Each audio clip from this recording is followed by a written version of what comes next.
What is your advice to a youngster who is struggling to move to the next rung in environment like Sri Lanka? I would say forget the environment. Focus on the things that you have control within, and that is you, right? So, I mean, it's good to be aware of the environment. It's good to look at opportunities that are there overseas or opportunities that are there for you to move. But first focus should be, even if you see opportunities that you want to go off and get, whatever it is, it all is about you, right? So focus on what skills do you need to build in order for you to get that opportunity. What areas do you need to improve in order for you to get that? What's the next step I need to do in order for me to push myself to become a little bit more uncomfortable? And believe in yourself, right? You have to believe that you can do it. Not everybody else have to believe. And also think long term. Don't think, next year I need to be here, next, you can have a plan, but always have it long term. Because, when you're my age, you're 50 and your kids are, just about to go into university, you realize, life just starting, right? So think long term and focus on yourself.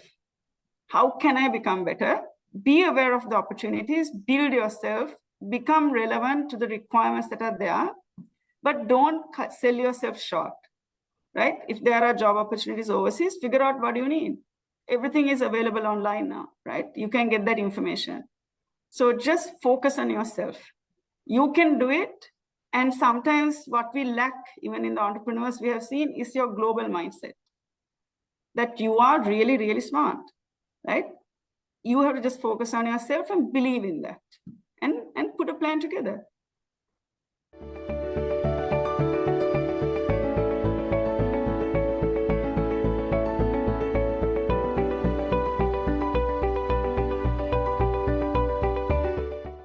Pioneering personality who is bringing you networking to officially introduce the guest speaker today and to continue the conversation. So before we go there, let me also remind you how we are going to go about it today. Since this is a combination of inaugural webinar together with MBA Diaries, you will be having the inaugural sessions online up until 7 today. And then we meet back again in the academic orientation, which will take place from 7:30 p.m. onwards. That is for the newbies who are with us today, by using your MS Teams platform, which is given to you and shared with you with the official links. So with that, let me hand it over back again to Dr. Rohantha to start off the conversation with our special speaker for the day. Dr. Rohantha, over to you. Thank you very much, Kaushali. And it just goes back around 2.5 years when you and I started this whole thing of MBA Diaries. And now we are almost touching 150 top CEOs, top corporate leaders who have been speaking to the master students. 8 of them have been ambassadors in different parts of the world. We have had the greats of Simon Arnold, who pioneered this whole concept called nation branding. We had the Professor Malcolm McDonald's of the world coming in. And then, of course, in Sri Lanka, you have heard all the top corporate chairmen coming in, starting from Hajala from Unilever to the head of Nestle to the head of Sunshine Holdings. I mean, you name it, all the key people of the world has come in terms of sharing their own expertise to the youngsters. So today, I'm really happy to share with you amazing personality that I have met. She serves as the Chief People Officer at Axiata Digital Labs for its operations in Sri Lanka, Malaysia, and Indonesia. Commenced her career in Manhattan, New York in 1995, and after over a decade in the US, she came back to Sri Lanka and joined MAS Holdings in 2001, where she was later responsible for the MAS Group Learning and Development function. In 2013, she joined Virtusa as head of HR for Sri Lanka geography. Later on, she was able to play multiple roles such as the Global Business Unit Head and Global Digital HR Head for Virtusa. There have been multiple recognitions for her work in the IT industry as a HR professional of her passion in building the future careers, such as being recognized in the HLN magazine for the new establishments of 100 list in Sri Lanka. And of course, she has been also the American Alumni Association and the US Embassy of Sri Lanka, a Pearl Jubilee uh, Bridge to Success Award for her excellence in human resources, and the Asia's Most Innovative HR Tech Leaders Award by the Asia Pacific HRM Congress, and Women's Leadership Achievement Award conferred by the World Women's Leadership Congress. And she was also listed to the HLN magazine's list of 50 most powerful women in Sri Lanka, to name a few. She also happens to be an advocate for supporting and building entrepreneurs across Sri Lanka in order to impact their respective communities, societies, and end of the nation through her role as the current chairperson of Sri Lankan Angel Network. In addition, she has also served on the boards of the American Chamber of Commerce, Sri Lanka SESCOM, the Association for HR Professionals, the Chamber of Commerce, and she's also been the steering head in the People's Development of the Sri Lanka Chamber of Commerce, invited by ICTA to participate in expert committee on formulation of digital maturity model for Government of Sri Lanka. Also, she has served in the technical committee for remodeling skills in the sector for institutions and the vocational qualifications framework for Government of Sri Lanka. An MBA and a Bachelor of Degree in Business Administration in Economics. She has attended executive education by the INSEAD Business School. Ladies and gentlemen, the Chief People Officer, Axiata Digital Labs, Sri Lanka, Malaysia, and Indonesia, Chandi H. Dharmaratne. Chandi, over to you. I think that was a long introduction. Thank you so much, Dr. Rohantha. I'm a little bit intimidated after hearing all the people who actually came and did this session. So thank you so much for inviting me. And also I do understand that we have all MBA students and MSc students who are all exceptionally smart. And it's actually a pleasure for me to be here. So thank you so much. So I have a small deck that I put together. And Doctor, it'll be really great if you can just ask me questions while I'm presenting. So I at least have it a little bit more interactive at any given point. Please feel free to ask me questions. Super. Can see it very clearly, Chandi, your presentation. Okay, great. Thanks. So actually my presentation topic when Dr. Rohantha asked me is, I said something to the effect of being relevant. And when I said being relevant, it wasn't necessarily just looking at the corporate sector, but in general, how we can stay relevant was the topic that I wanted to bring in. So what does it mean to you when you say it about being up to date with what your customers want, understanding what the new developments are in the industry that you're working in, understanding what are the latest technologies that are coming in, no matter what profession you're in, whether it's in technology, development, or even in HR, even in sales, how relevant are you with understanding the technology changes? And, what kind of skills do you really need in order for you to be relevant? And then how important it is for you in order to perform a job that you have or a matter that you have in hand right now, how important it is for you to make sure that you deliver your best, and how important for you to be relevant in order for you to do that. Or, how important it is for you to be relevant in order to be an integral part of your organization or the economy, or in general, your future. So all these, for me personally, these are the meanings that come to my mind from a work perspective or from a professional perspective when we talk about being relevant.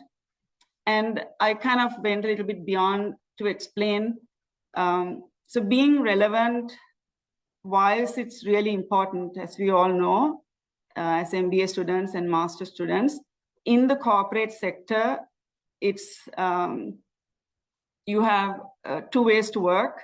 One is we get a job and we look at how we can perform our job, and we go to work, we wait for our increments and promotions and bonuses, and we work.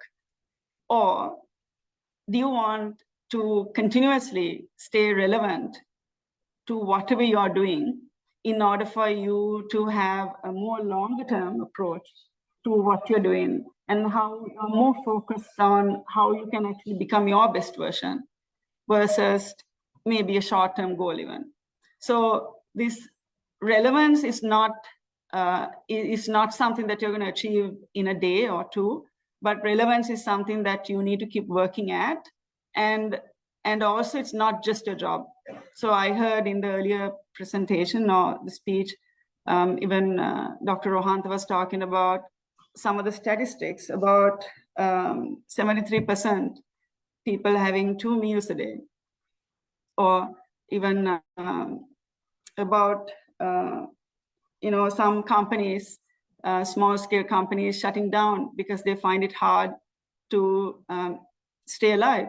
So for us as students or MBA students or professionals, it's really important also to be relevant with what's happening around us socially, because we are all in a position to make an impact in whatever small space that we decide to make impact in. So this relevance is also, I think, definitely should be expanded to how we can impact society, how we can impact people who touch our lives, how we can impact our families, and obviously how we can impact where we work as well. So this relevance is not just carved out to how we go to work and make sure that we are abreast of what's going on. So I really like this quote from Jeff Bezos. So I just put that quote, which kind of like summarizes on the importance of being relevant, and also from his perspective, what is actually what we should actually do in order for us to stay relevant. So this slide, I know it's a lot of words, but the slide kind of sums up on different areas that keep changing, not all areas, but some areas that we all, even in the speech, that video was played, some of these areas are touched. For example, the technological changes, and there are some data points here to drive that message. And then we also have, we all went through this remote working, and data points here to show how important for us to make sure that we adapt to this change.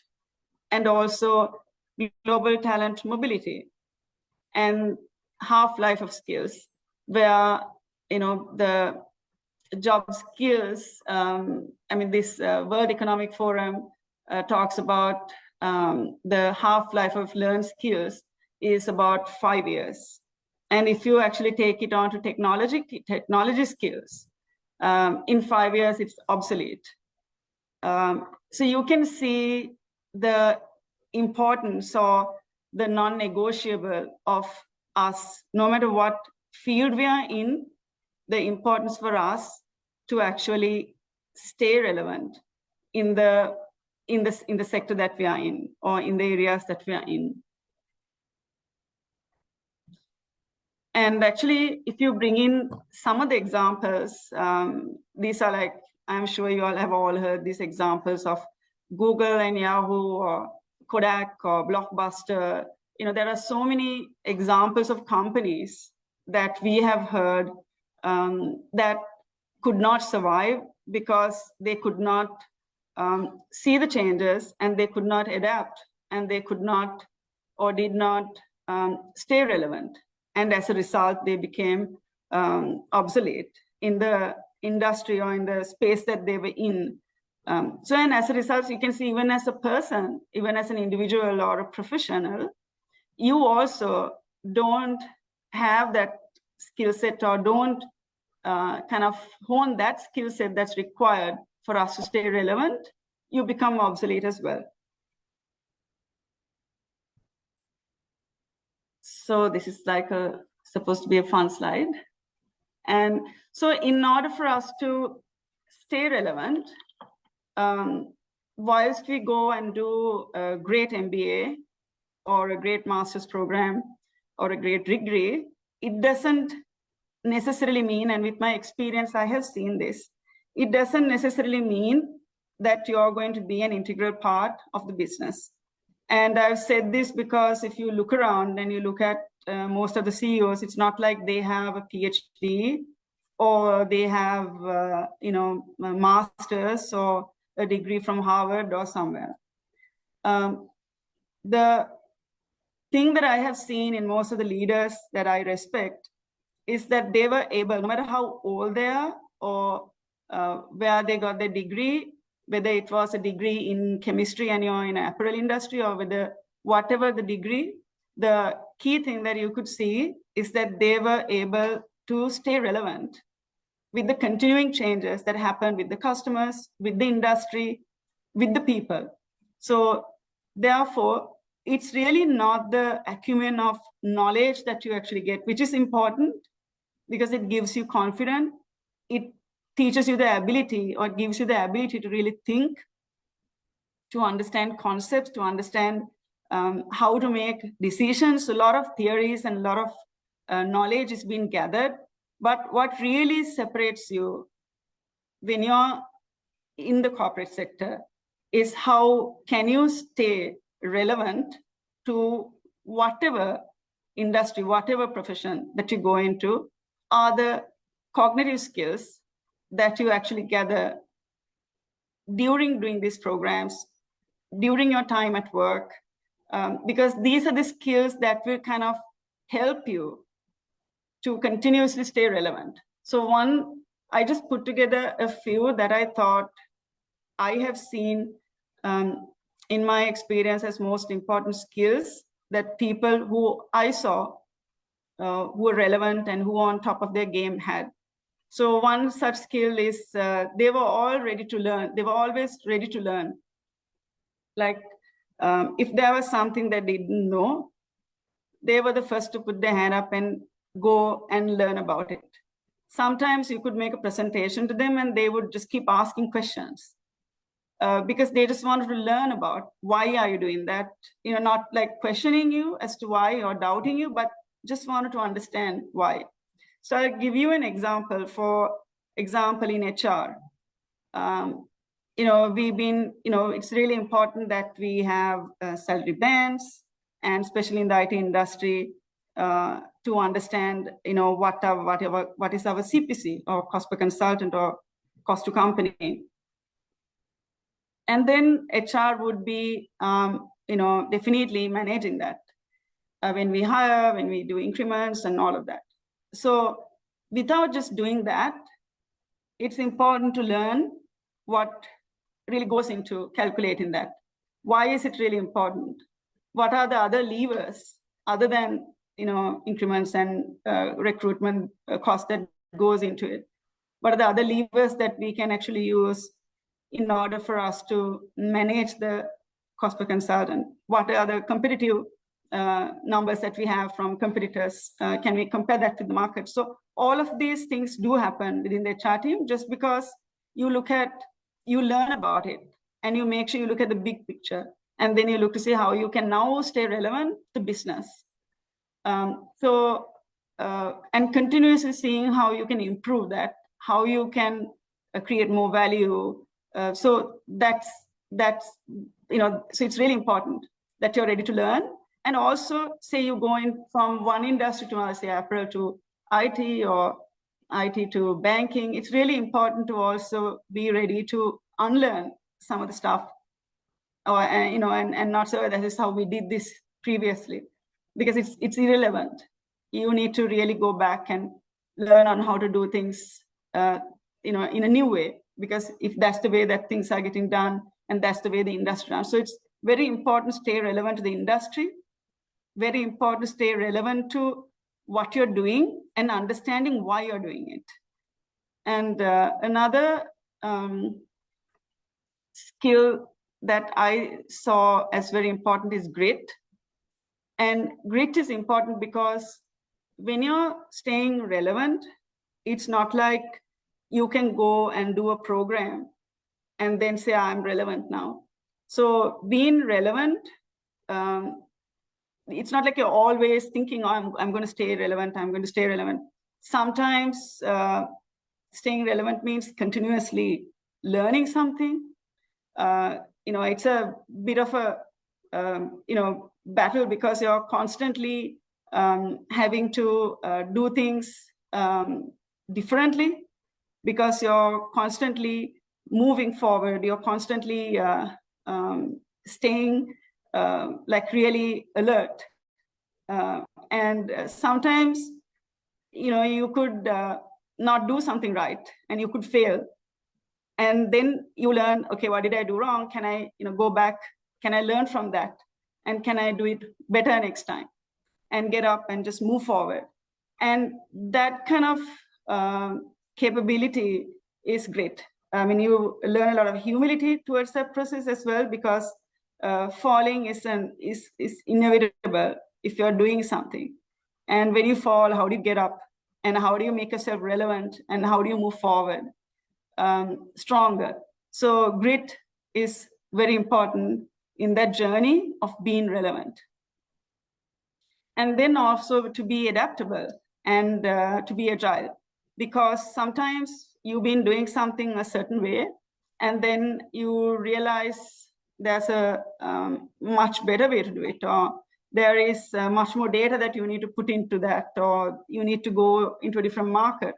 So you need to be able to understand that you need to sometimes course correct and sometimes adapt in order for you to be more relevant, without saying that this is the way that I've been doing it and let me just move forward the same way. So adaptability is one of the core skills that I was reading this article about investors who actually fund startups. One of the things they look for is whether the entrepreneur is actually adaptable. Especially after COVID, it's very clear that your ability to be adaptable in order to stay relevant is one of the most important traits.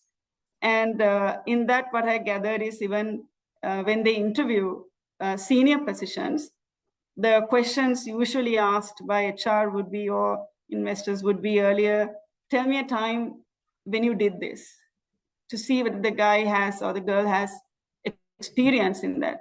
But instead, they even tweak the questions as to, give me, if this situation happens, how would you react to it? More like forward-ended questions to see how that person can think out of the box and how that person can adapt to a situation. So adaptability is really important in order for us to continuously stay relevant. And the other skill that I put here is to be curious. Anything that you're asked to do at work, I think it's really important to understand, why am I doing it? Can I do it in a better way? How it was done before is important, but it's far more important that you understand everything around that piece of work. Because then when you're delivering it, when you go and talk about it, you will still have pieces missing, but at least to a great extent, you will have 100% ownership of what comes out of you. And that curiosity actually helps you to become relevant, because you're looking at all angles of something, not just maybe your area, but maybe even outside. So you can create more value to the company as a result.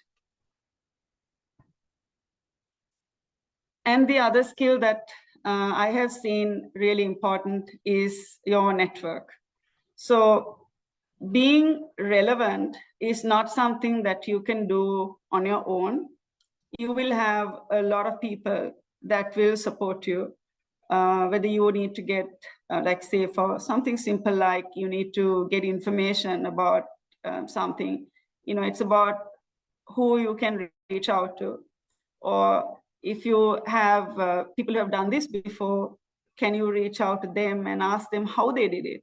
So to be relevant, it's also important to understand how you can network, how you can be able to build that network. And also building a network doesn't mean how many people you know, but building a network means how many people you can call and will support you genuinely, because you have also been there for them at some point, and they trust that you will also be there for them. So building a network is very important component that I have seen in staying relevant.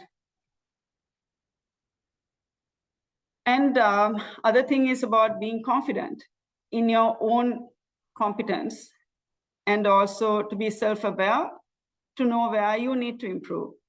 I mean, being confident doesn't necessarily not necessarily mean that you need to be arrogant about what you are, but you have to be confident.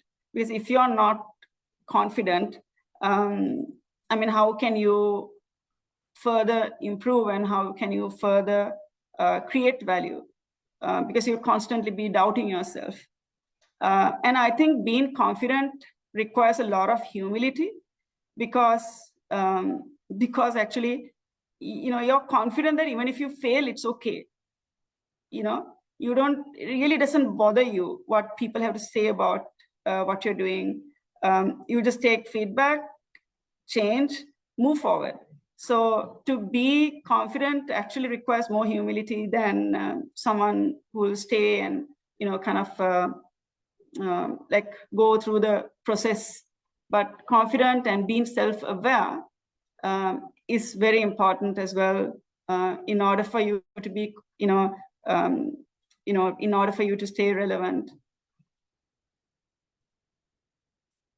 And also, it's important, whilst you stay relevant, for you to be authentic.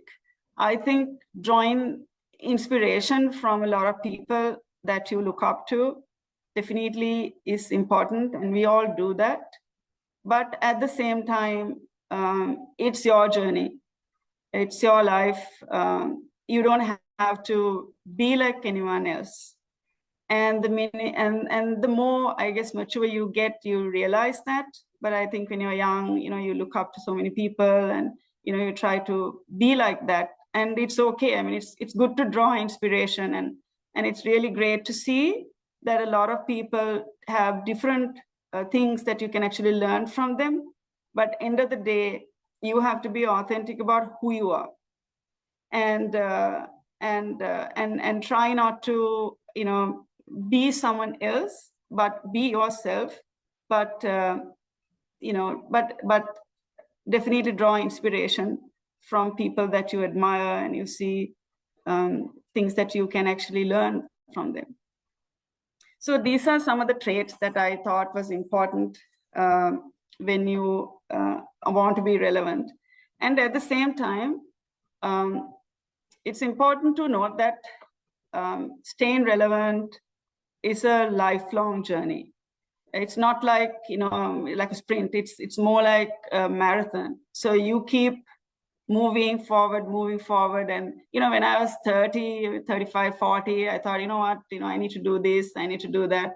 Then I turned 50, and then I'm thinking, 50 is the start, right? So I realize now, when I'm 50, maybe 60, 70 is I might think the same way about my life, right? So this staying relevant never really stops. Whether it's your personal life or professional life, whatever you do, this, say, keep it to, say, professional. I used to think that, at 50, it doesn't really matter, you've kind of done everything, you're at a different stage, your kids are big. But, I have never seen being relevant and, on top of whatever I'm doing as far more important than even when I was in my 40s. So it's not like a sprint, it's a marathon. So if you harness those skill sets where you automatically question, automatically curious, automatically have grit, automatically want to learn about what you're doing, want to learn about everything that happens around whatever piece of work that comes out of your, then, you become relevant. And it's a lifelong journey, until the day I die, probably I will want to learn new things. And of course, not just the corporate, but also, like we discussed earlier, about your socially, how you can be relevant and how you can help people and how you can support people. And, in your own way, you don't have to make a noise about it, but, you have carved out, like, this is a space that I want to support. And you do that because that's a huge part of being relevant. And for example, just yesterday, so we had this Dialogue Awards happening a couple of weeks ago, and I was at the awards, and this young person who was one of my interns about 20 years ago won an award. And then I congratulated, and then I saw it on social media. I said, congrats. And then the message that I get on the social media platform, on his Facebook page, said, I never even knew the impact that I made. He was saying, it's all because of the first internship and the first job that I got as a result of that internship and the foundation that you did that helped me to be this, person that I am today. So in your own way, you have to make time to, not everybody is going to come and tell you, you've done this, but at least you know that you have to make that time to see how you can impact people positively, how you can, support them, support their journey, whatever space that you want to. So that relevance, I think probably when I'm much older, that's the part that I would really like to look back and think I've done this. And when you walk somewhere, you see these kids, and that's what really makes you happy. So relevance in that space is also very important. So I think that's what I have for now. You can ask any questions, Dr. Rohantha. I would love to answer. Thank you very much. It was fantastic. Whole series of questions are coming in. The first question that has been asked is, can you tell us what was the key moment in which change your corporate career to be more relevant? Key moment? Yeah. I think what they're trying to find out is, what was that tipping point which you really felt that you really pushed forward on the corporate? Yeah, so I'll be really open about it. I think for me, the tipping point was when I moved into an industry that I wasn't very familiar with. And sometimes I ask myself, I don't know what I was thinking. I went from apparel, I was not really into HR. I was head of learning in an apparel company, and then I went into an IT company. And I think the tipping point for me, or the turn, was when I moved. I think there were a lot of questions. Can she do it? Who is she? So for me, I think that was a tipping point when I really wanted to prove, not to anyone, but to myself, that I can do this, and all that takes, you don't have to be the smartest kid in town. You don't have to have the biggest education, but you got to be willing to put in the hard work. You got to be willing for people around you to wait, maybe some of them, wait till you fail. You will always have that, right? And there'll be a lot of people around you helping you to actually do better because they believe in you. Some people believe in you. So for me, the tipping point was really realizing that all I needed was put in 100%, 1000% commitment to learn. And then you can do anything, right? That's it. That's what it takes. How committed are you to get this done? And just thinking, I'm going to move forward every day. Every day, I'm just going to move forward. I'm going to do my best. And then, within the first year, at that point at Virtusa, then I became the number one on the leaderboard quarter after quarter because of our HR indicators in Sri Lanka was the best. But it was just, I think, sheer grit. And I honestly believe that people that I have met who are grittier and who are willing to put in the hard work are a pleasure to work with, because you know that they are too proud to not have the best product coming out of them. I think for me, the tipping point was that. Yeah.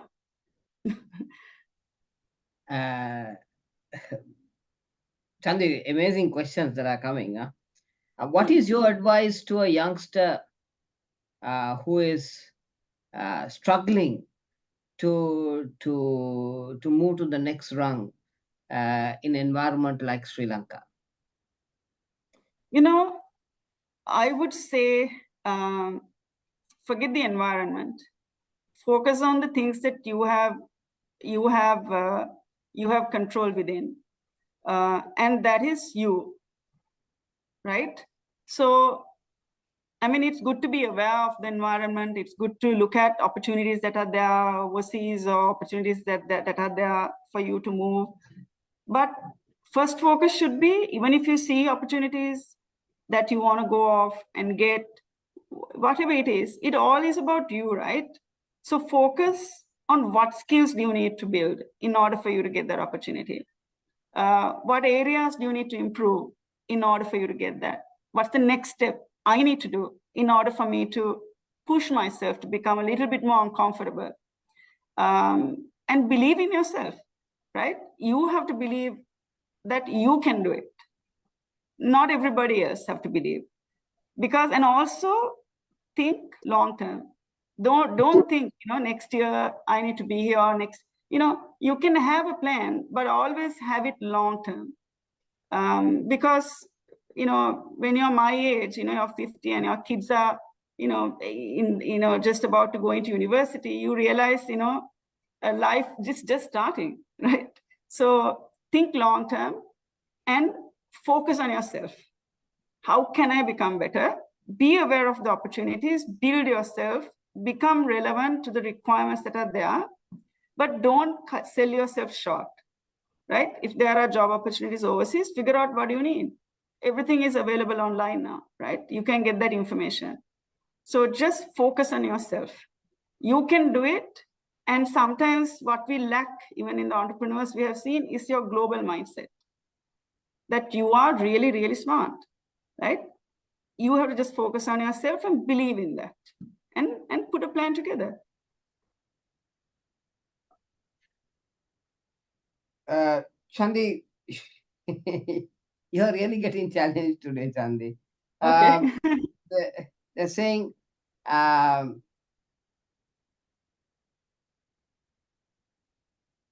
do you think that it's good for us to keep moving from a apparel industry to a IT kind of industry, or should we at the master's level pan out in that industry and become who you want to be, than doing a cross posting for outside your industry?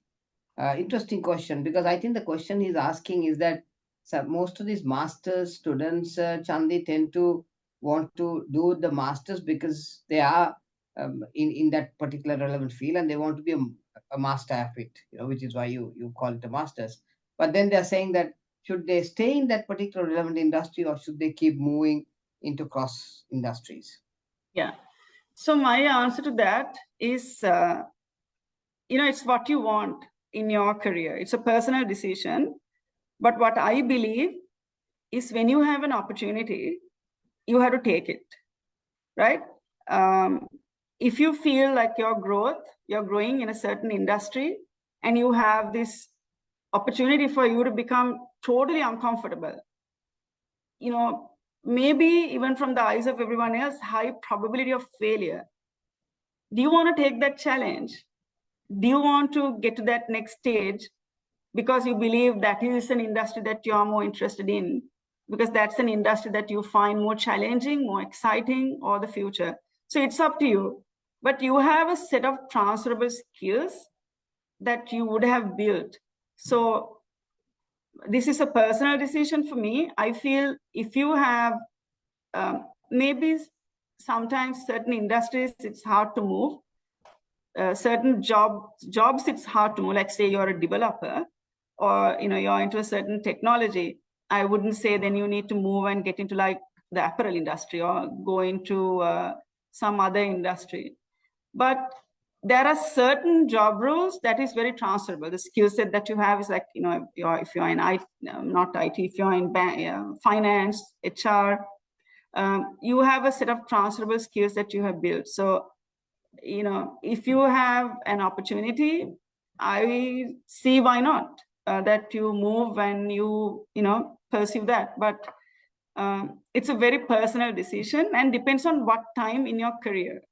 For me, when I moved, it was much earlier in my career, and at that stage, yes. Today, I don't think I will, but at that stage, definitely, I made that decision. So a lot of variables, I guess. A question coming in from an MBA student. He's saying the latest research from Papercube research says that almost 90% of executives' expenditure is more than their income. How does an organization view this data?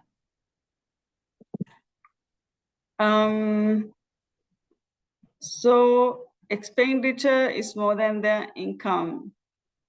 Well, as an organization, I think there is a fundamental concern, because then the expectation of increments and expectation of bonuses and the amount of, from a salary perspective, what we can offer,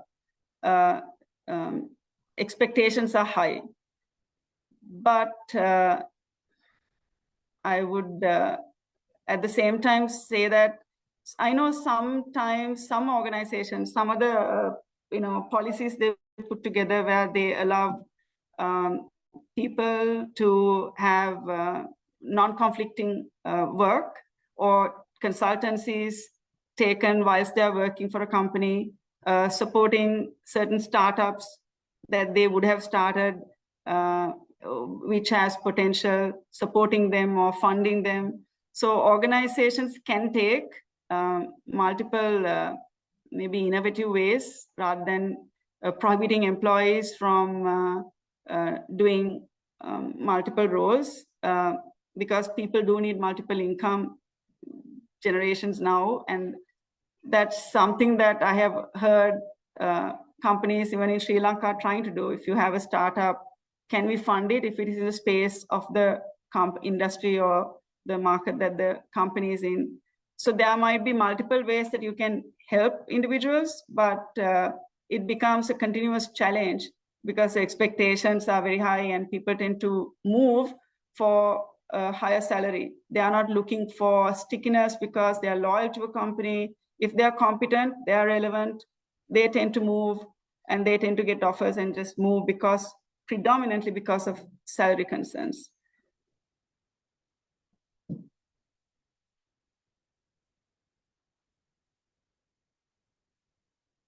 Rohan, you're on mute. Yeah, sorry. I'm also baffled as to who has asked this question. The question goes as, I just looked at your LinkedIn profile and seen your amazing track performance. And of course, to come to this level, one can just imagine at the performance level that you had to work. So where do you go from now? So I will tell you upfront, my LinkedIn profile is not updated. I must do that. But for me, I always tell this, for me, I have never been a career woman. Where I go from here now has always been my family. So I have 2 daughters and my priority has always been them and making sure that they are good citizens and they are good human beings and they are successful. And my family is successful is always my priority. So where I go from here has always been that, because that will always be my foundation. If you're talking from a career perspective, where do I go from here?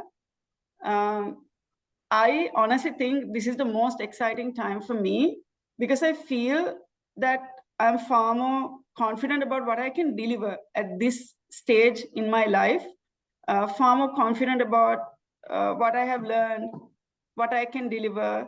And also it's kind of nice when you walk into a room, you're most probably the oldest person in the room now, right?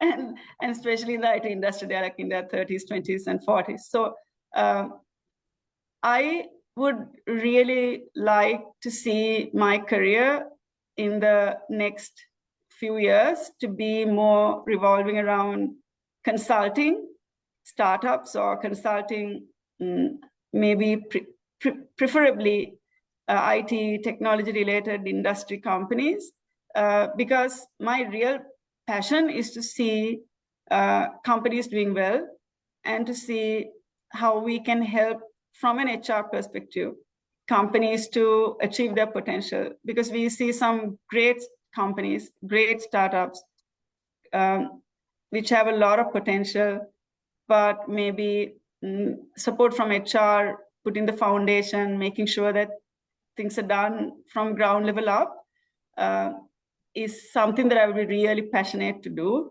And from a corporate perspective, maybe that, not maybe, corporate perspective, that's what will be in the cards for me, I hope. Chandi, I know we are really right on time as to speak now. I'm just going to give you one last question that's coming from an array of different questions which are in my feed. The question is, can we kindly have your honest view of how you would look at Sri Lanka for the next 2 to 3 years? I mean, you have Dr. Rohan to answer the technicalities of that view. I'll give you more of my heart view. So I'm a dual citizen, and I decide to live here, and I decide to bring my children up in Sri Lanka because for me, for some reason, I'm born here, and this is where my roots are. And my honest opinion is that as Sri Lankans, I mean, I really don't see myself being happy anywhere else in the world. This is just my personal view, right? So we have to all do what it takes to see how we can do our piece to make people who might not be able to do that to have a better future in this country. It's easy to blame, it's easy to find fault. There are a lot of people that I would love to, blame as well. But I think the most important thing from my heart is that we do what it takes in our own space. And I believe in our people. And I think that as a country, if we, you take the IT industry as a great example. It's because of organizations like SASCOM and many smart people who are putting that effort to make sure that this industry grows. So I think if every industry, every individual focuses on how we can build this country, I think we have a lot of potential. And there are a lot of people like Dr. Rohant and so many people in this country. And we need people like that and organizations like that and companies who are here, who believe in this country. So next 2 to 3 years, if we all do our part, and hopefully from a political angle also we have that strength coming in, I think definitely, I think we have a great future for our kids. We got to make it somehow happen. We don't have a choice, right? We are all born Sri Lankans. Chandi, one last question, which has come on chat. What advice do you have to balance work, family life on top of your studies? Yeah. My advice is this. I'm giving this advice. If you asked me this 5 years ago, I would have given a different advice. Don't ever try to balance family with work. Okay? Family is priority. Your kids are your priority. Your husband or your wife, your mother, father is your priority. There's nothing you want to balance with that. And I was kidding myself thinking I was balancing it. That's your priority. Now figure out, what do I want in my career? What do I want to achieve? Let me achieve. Because if anything happens to that part of your family, everything else is just, I don't want to use, everything else is just bogus, right? It doesn't really matter what a great job you have or how much money you make, or it's really irrelevant. So family is nothing to balance in that. It is it, right?